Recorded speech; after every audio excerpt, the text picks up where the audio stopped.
Ay, mga tropa, kain na tayo. Yung ulam ko, yung kinaulang manok po siya. Yan. Kain po. Yan po, kain na tayo. Kain po yung sinabaw at saka tanghalian time. Sarap.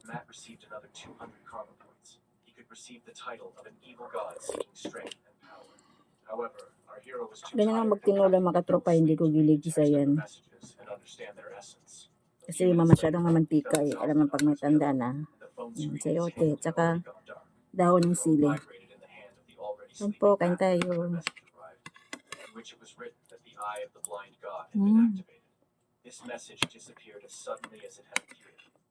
Lutong pa, ano po to, pachamba.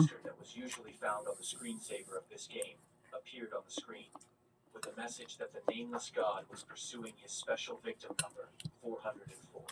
Meanwhile, the environment around our hero changed. The thick fog dissipated. Na-overcook yata yung karne ah. Yung manok.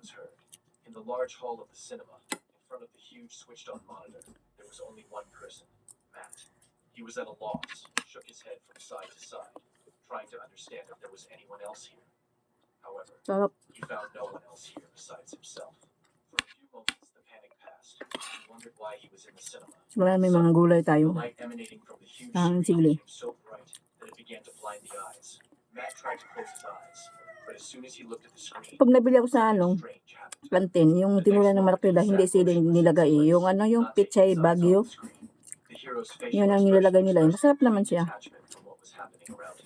Meanwhile, that red ant, which miraculously managed to escape, crossed the endless expanses of the desert.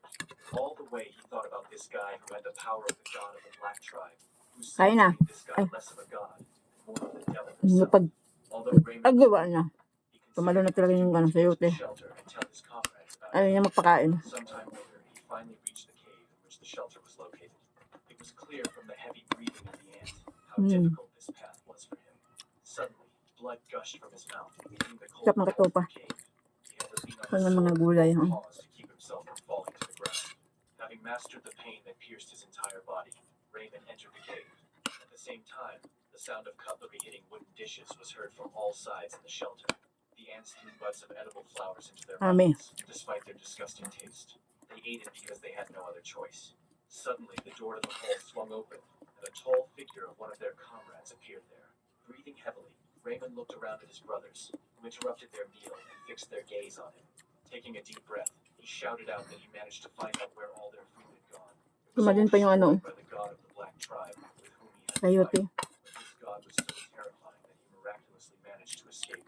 Stretching one paw in front of him, he said that they must do at least Yun na pala mga katropa. Thank you po sa panonood. God bless po. expecting some kind